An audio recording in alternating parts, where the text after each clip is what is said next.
Dear chess friends, welcome to my new video. This video will be covering a new topic, Sicilian sidelines part 2. The first part you can find on my webpage, askavruk.com. Now, before we start, I would like sincerely to apologize for such a huge break.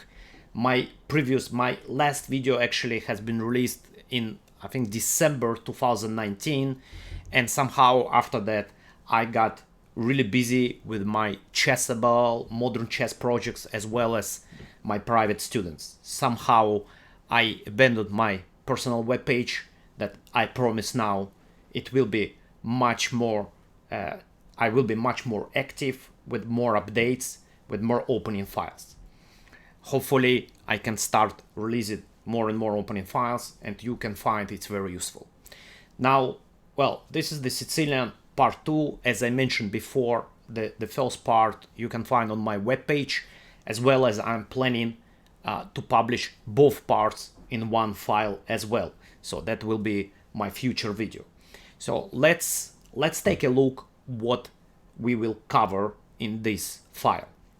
Sicilian sidelines, that means the repertoire for black against lines that are not open Sicilian, and sidelines. To my great surprise, I noticed that there are many players who are reluctant to play Sicilian, and they feel very comfortable maybe to learn open Sicilian, all these variations with knight f3, d4, but on the other hand, they're really concerned about all the massive amount of Sicilian sidelines. In my opinion, if you get both of my files, like, you should feel much more comfortable, and then the rest is open Sicilian. So in my opinion, it's still the most important part of the Sicilian and most dangerous one. Now, after e4, c5, in this specific file, we will be covering a couple of moves. Now, first of all, in this position, the first move will be d4, cd4, and c3, so-called Smith-Morra Gambit.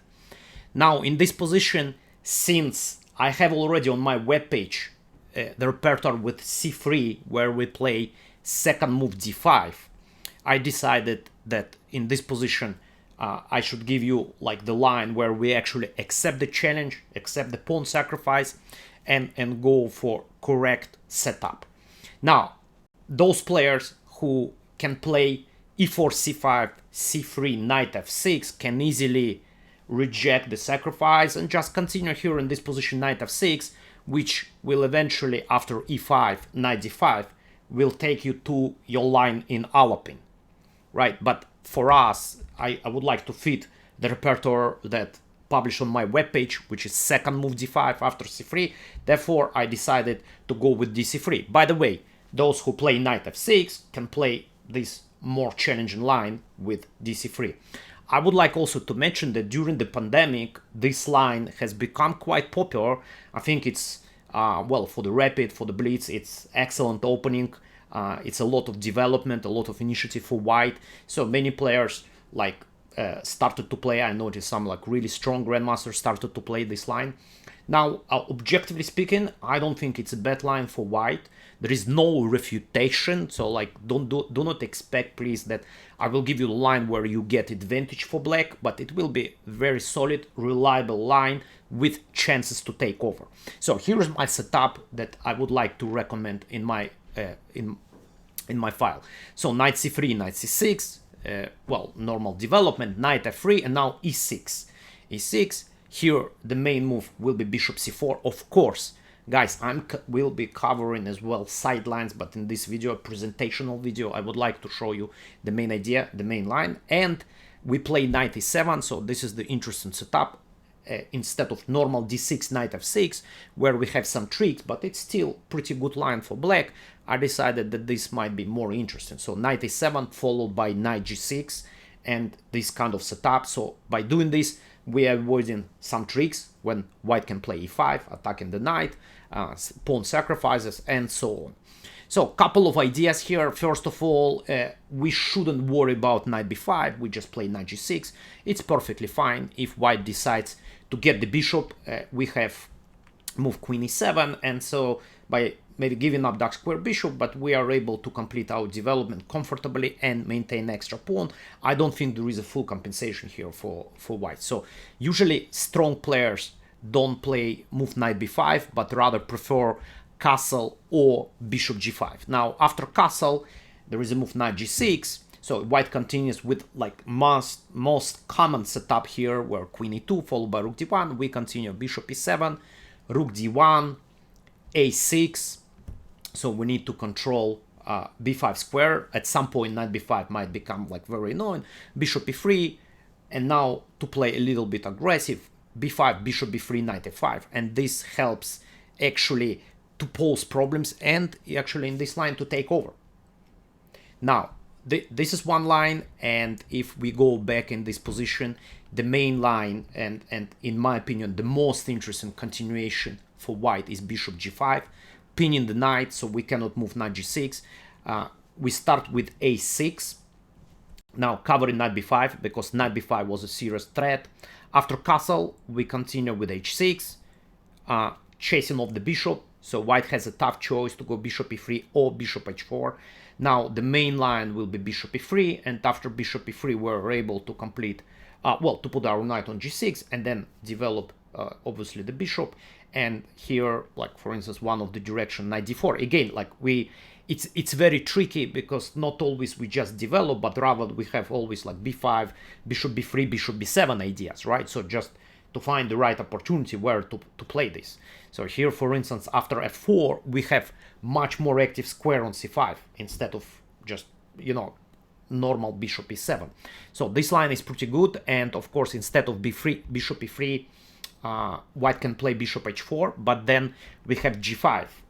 Of course, weakening a little bit, but at the same time, we can comfortably develop knight g6, and here actually the mainline theory starts here. There is a very interesting sacrifice, knight d5 here, very common for Sicilian, I would say, but we are not forced to capture. That's why we can just play d6 and continue our normal development. By the way, now the capture is, we are threatening to take on d5 followed by knight e5, so probably white knight has to come back, knight e3, and we can actually benefit from having the pawn on g5 and play h5 and try to develop something on the queen, on the king side.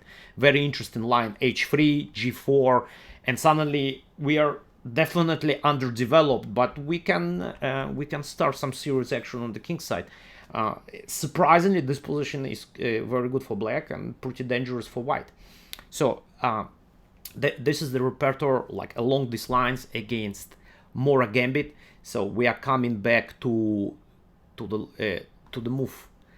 So d4 was covered. Now knight c3. So that's another direction here. After knight c3, d6. So this repertoire which fits well with the Najdorf players and Rouser players. So classical Sicilian. So both can play this.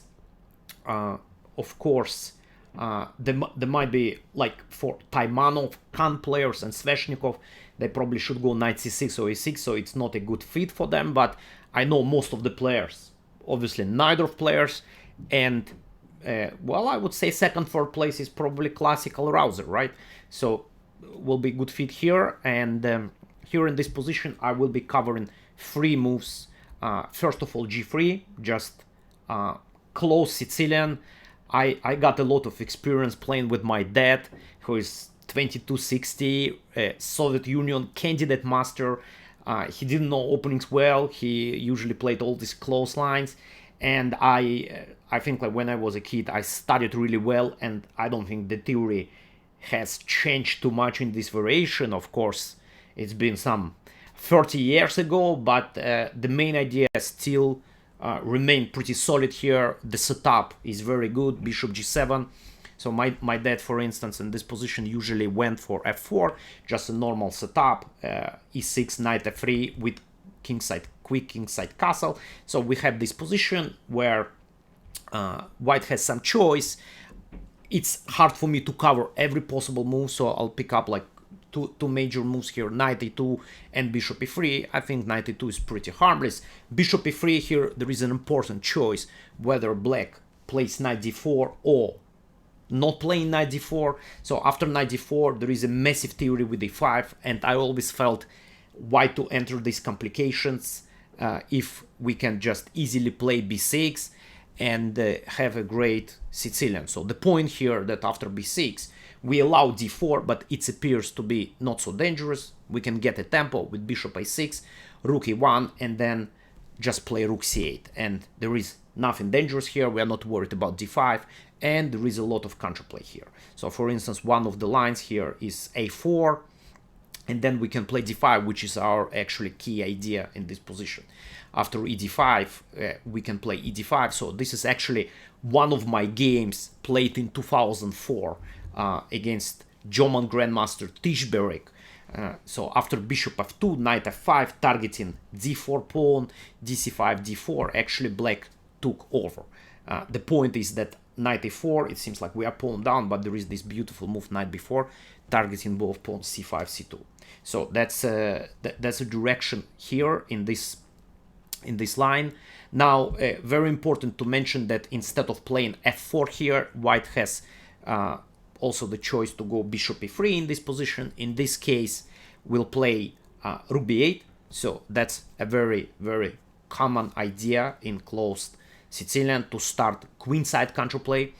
After queen d2, we play b5. So the idea, we don't need to rush with developing our knight on g8 because bishop h6 comes. That's actually white's main idea. So we're rather waiting for maybe f4 move or maybe better opportunity to develop. Now after knight e2, so that's the main line, we play b4, knight d1, knight d4. Obviously knight is kind of untouchable. After knight d4, cd4, bishop will be trapped, and of course it's not beneficial for white to give up dark square bishop, so it's usually castle. And now in this position we finally play e5. So there is e6, there is e5. I always felt like e5, it's another possibility which controls with more control of the center, even though we block our bishop on g7. Here's the main line, knight c1, which I think maybe I learned some 15 years ago, but it still remains pretty good for black, so I don't see any problems. So we play here knight e7, c3, so he's able to chase off our knight from the center, but it's not a big deal. Knight e6, white is even able to trade the bishop, but after we put our pawn on e5, it's actually not a big deal because the position remains pretty close, so we are not worried about dark square bishop. Castle, bishop g7, king g7, let's say knight e3, developing this knight, and we can play f5. Everything is well prepared for f5, and black is doing pretty good. So those are directions in open Sicilian. Now another line after knight c3, d6, we of course will cover as well Grand Prix Attack, which starts with f4. Definitely you can find a lot of material for white where different authors recommend Grand Prix Attack. It's attacking, it's very nice, but I always felt like if you know well for black, it should be quite easy equalizer, or maybe in some positions black can take over. So we play g6, definitely the best setup. I will be covering d4 here, very interesting like idea. So what is happening that after cd4, queen d4, rook is hanging, so we have no time for knight c6, but we play knight f6, and there is some specific theory which is, I believe, very important to know. Now of course the main move will be knight f3, bishop g7, and then bishop c4. It's very important to mention that we have to be ready for dragon position after knight d4, knight c6, bishop e3, knight f6, bishop e2. So it's a regular dragon position, but as I always say, if there will be white won't play, somebody guarantees that white is not playing queenside castle against dragon, dragon probably will be the most popular Sicilian for black. Now everyone is worried about lines with queenside castle with massive theory, and usually kingside castle, almost every line that I'm aware of is pretty harmless. So here we get this normal position, castle, whether it's knight b3, after castle we have well-known trick queen b6, which leads to some complications, but there is some like maybe somewhat a drawish lines, end games. So for instance, if black player prefers like to avoid massive exchanges, let's say you play against low rated players, you have of course move bishop d7. So here the idea where white plays d4, but of course the Grand Prix attack is bishop c4. We play knight c6, castle, and e6. Well-known main setup and the mainstream line in Grand Prix attack. After d3, knight e7, we have here different lines. So one is queen e1, another f5. All is covered in my file. So after queen e1, castle, and now f5, that's considered to be kind of like mainstream line, the main idea with like massive amount of games. Very important to know how to react here. It's very easy to get mated, like I have to admit this. So that's why I understand the reason why people who are not capable to study, they're worried about these lines, and they're reluctant to study maybe Sicilian. But here g5, actually, since our knight is coming to g6, it will actually help to cement the position, so we can take twice and play knight g6. After queen h5, knight e5, so I provided here like very detailed coverage of this position. Black is doing well, and in my opinion has a very good chances to take over in this line. So here we talked about Grand Prix attack, and finally we have another line which is somewhat a trendy line on the grandmaster level. I think Magnus inspired this with his game against Wojtaszek that he played a few years ago. Now it's a very serious line where after cd4, queen d4, there is some similarity with knight f3, d6, d4, cd4, queen d4, but sometimes it's different. Like for instance here, after knight c6,